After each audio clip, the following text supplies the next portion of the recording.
Welcome to the Unpacking It podcast with Bryce Johnson.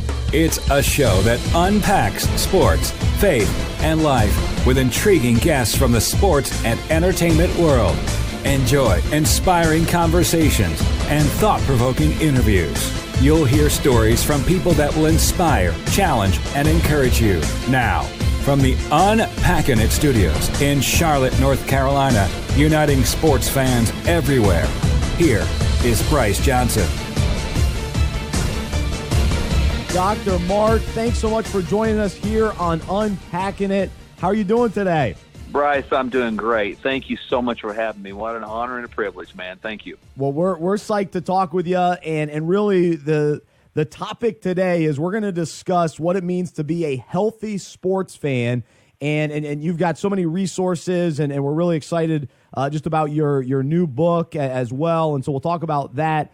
But I guess we'll start with your background a little bit. And as I mentioned, you spent some time playing baseball, and so let's go back to that time period a little bit. How much fun was it growing up playing baseball, and what was it like playing in Australia, of all places?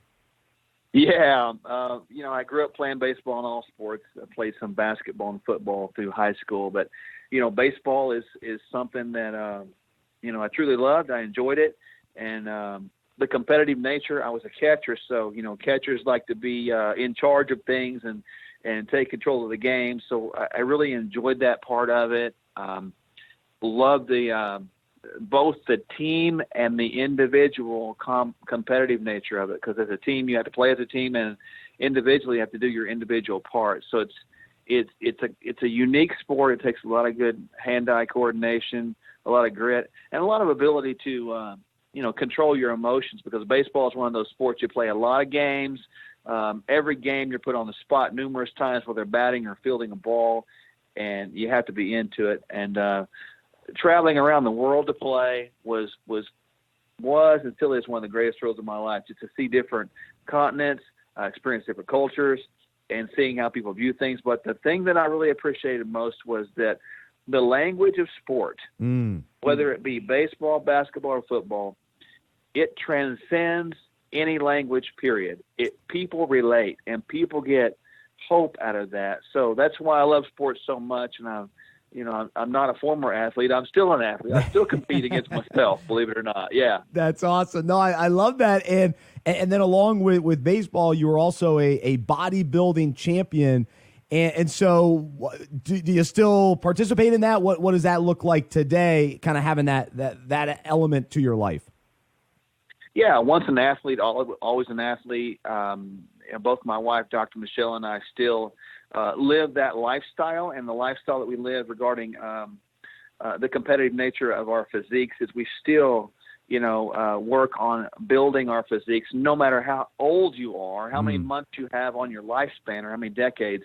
You can still put on and retain muscle tissue, and you can still work on reducing any excess fat tissue you have, which really equates to optimum health. And it feeds into what we do today in our career and in our practices that we have here in Tulsa. But moreover, we believe that everybody should live their full potential, and that's what we still do. We get up 4:30 in the morning, we go train. Wow. We eat right, we work out, we do our cardio, we do our weights, and we get plenty of sleep, and we love sports. So not much has changed for us. We just don't put on the posing trunks anymore and step on stage. No, that makes sense. I like that. We're talking with Dr. Mark Sherwood here on Unpacking It, and he's got just an incredible story that I want to talk with you about as well, and just this whole concept of wellness, and so we'll get to that in a moment. But I want to go back to, here you are, you're playing baseball, but you end up deciding to go back to Oklahoma, and you end up joining the police force and end up having just an incredible career with them and the role of being on the SWAT team. And so what was that whole experience like, and what drew you to take that route? Well, when my baseball career was ending, when I came back to my home state of Oklahoma, I really had no job and I had plenty of money. So I was thinking, I don't have to work for a while. But then I realized soon that I did have to get a job. And I had a friend that was a police officer in Tulsa. I had plenty of job opportunities inside, desk jobs, whether it be financial institutions or whatever. But being inside just did not appeal to me.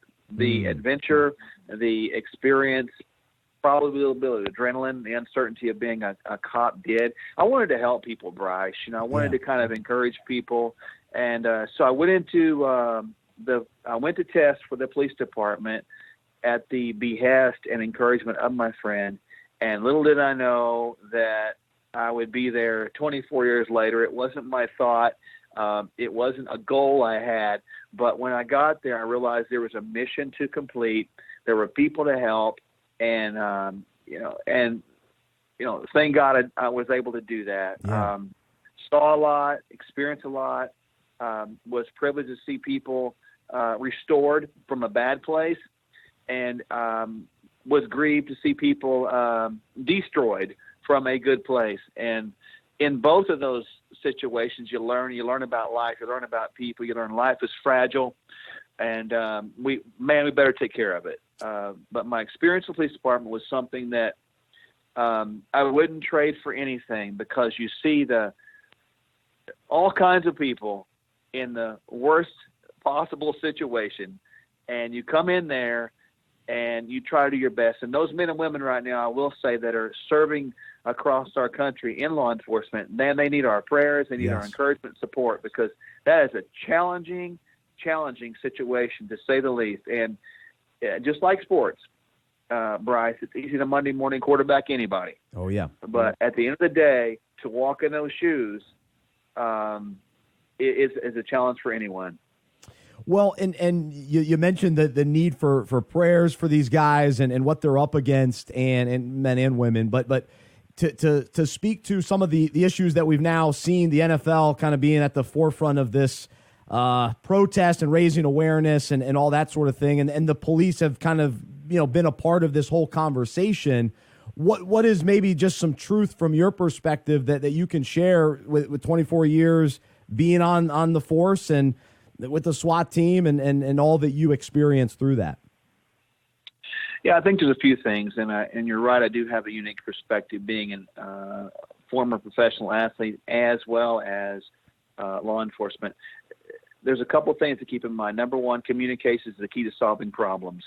You have to talk, you have to communicate, you have to bring it to an open forum and have a non-judgmental, non-condemnational approach to the conversation. Learn to listen. There's a lot of talking right now, but there's not enough listening. And God gave us one mouth and two ears for a reason. And right now we're talking too much and listening too little. So I think that's a tragedy of this thing. God gave our country the gift of freedom. And freedom transcends any political stance or motivation. When you're talking about our freedom, I support the ability of people to have freedom of speech, freedom to do whatever they want. But there's something that comes above that. It is honor for the ability to do that, honor for the privilege to do that. And that's why in this situation, I do not condemn the stance or the positions people take in regard to their opinion or thoughts to try to make things better, or maybe protest what people see as an injustice or an inequality. But where we're missing this thing is we're missing the bigger picture. The very freedoms that we should be standing for in appreciation of, we are trampling on in this process. And that's the thing. I don't know of any job, whether it be professional football, Bryce, or law enforcement, doesn't matter what it is. Yeah. But there is always bad apples in every job. And never should we throw out the baby with the bathwater, as we hear that colloquialism expression. There's things we can do that are better, more constructive. And if we really truly believe and appreciate freedom, we must learn to honor freedom itself by showing respect for freedom.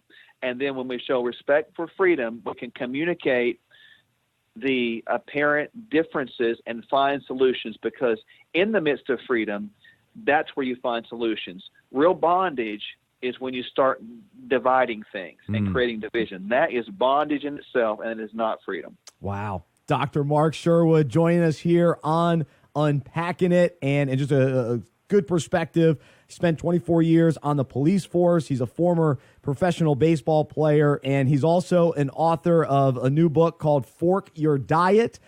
He's also the number one, the author of the number one bestseller, The Quest for Wellness. And so we're going to transition the conversation into really what you're doing now. And it's just it's amazing to think that after 24 years on the police force that you then became a naturopathic doctor, and you and your wife are traveling the country and just speaking to the idea of wellness. And so let's begin with that word. What does that mean to you, and maybe what are the misconceptions of that word wellness? Yeah, I think misconceptions of the word wellness, first of all, Bryce, are the idea that wellness is just the absence of illness. It's more than that. Wellness is really what we call the acronym of life, and life being an acronym, LIFE, living in fulfilled excellence. Ooh, and I think that's something that we want the viewers to really understand. We need to live our life in fulfilled excellence, and that is optimization of our health. That is the very core of wellness as opposed to sickness. And I think that's a misconception. So we try to train people a better way, a different perspective to look at that wellness is really about how you handle, not just what you do with your body, but how you handle your words, how you handle your finances, how you handle relationships, how you handle your spirituality, how you handle sleep, stress in life itself, controversies, as we just spoke. When we learn to master all of those parts of who we are, then we can experience this thing called fulfilled excellence, and that's what we want to get across. That's how we want to define wellness. Wow. No, it's excellent. It's encouraging and challenging. And as we think about sports fans listening today, I want to ask you some specific questions just about how we can respond to this concept of moving toward wellness. But in light of that, I also want to get your perspective on how Jesus affects your view of wellness and the role that faith plays in your perspective on just how you've grown in this area and become an expert and wanting to really help people in this area. What role does faith play?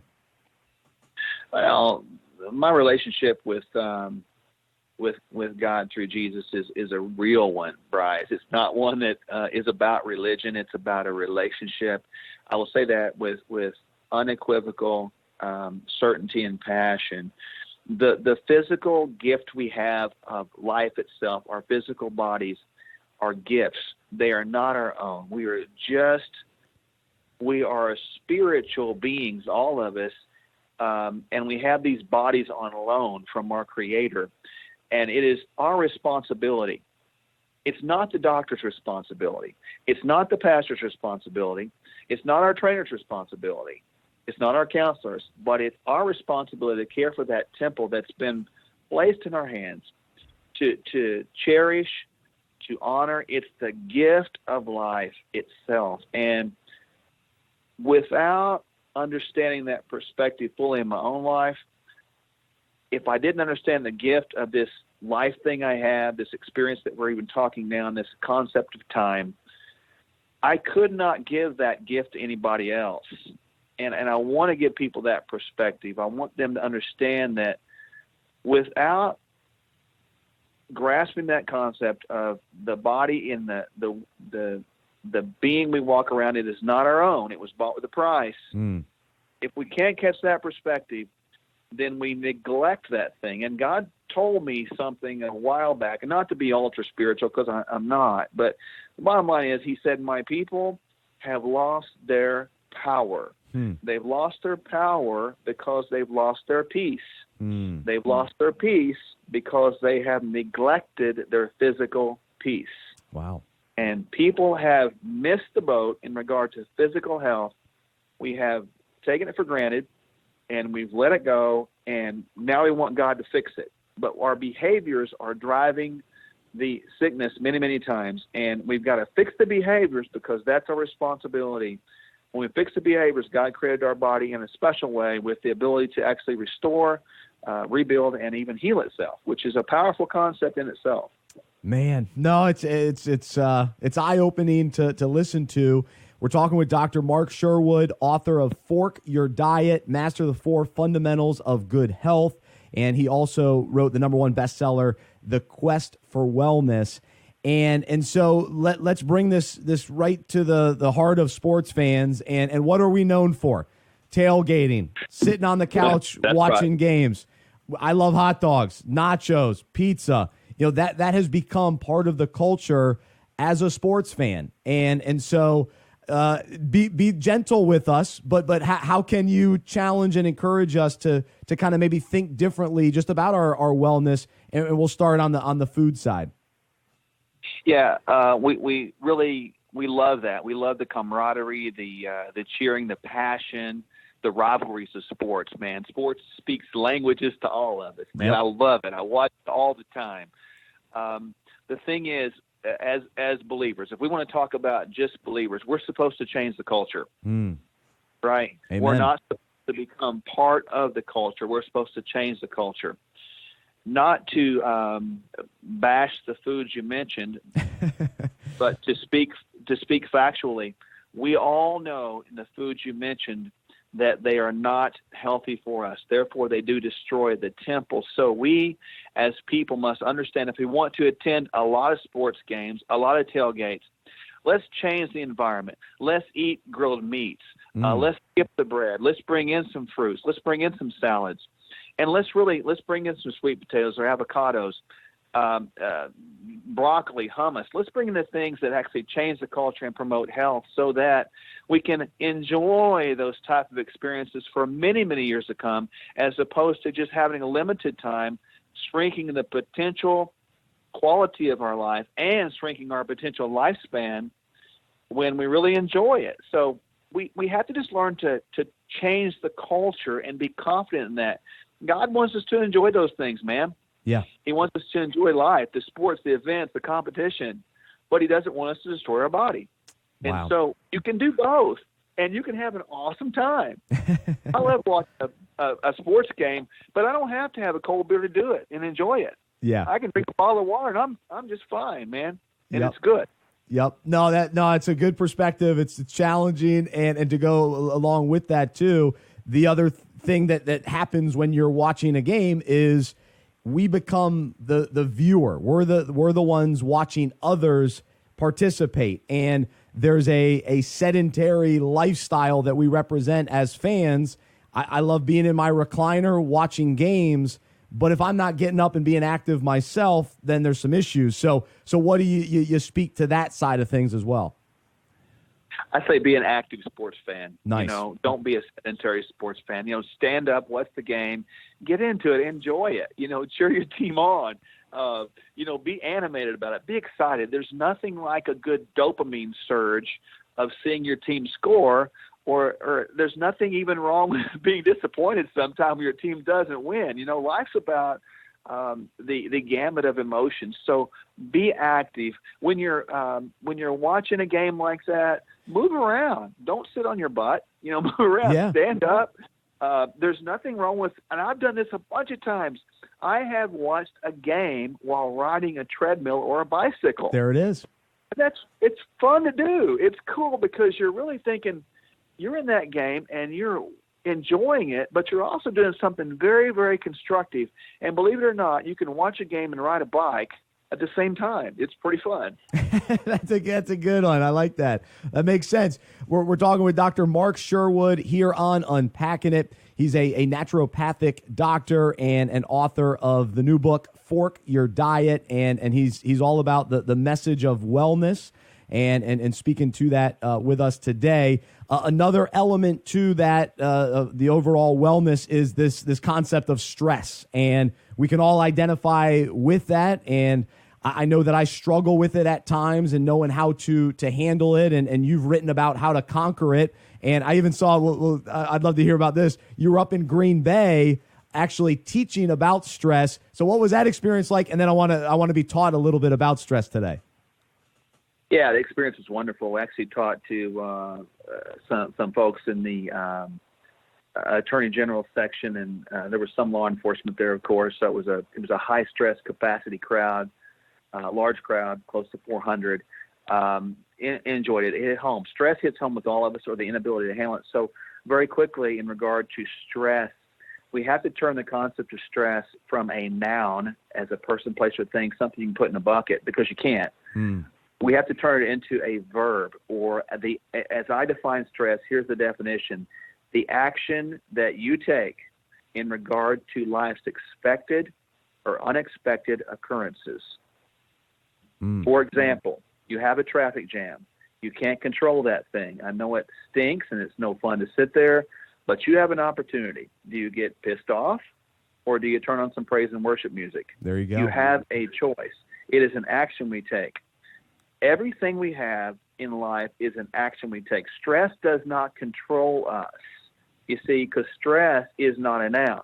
If we turn stress to a verb, that tells us that we have control over our response to and perception of things, situation, words, people, circumstances in life. And if we can turn it around like that, understand that it's not going to take us over, but instead we can have authority or dominion over, then we get a sense of relief from that stress. Instead of it controlling us, we control it because it's our choice. Man, does that make sense to you? That's good. That's really good, and I can relate to the traffic jams. That's for sure. Living in Charlotte, we got a lot of traffic.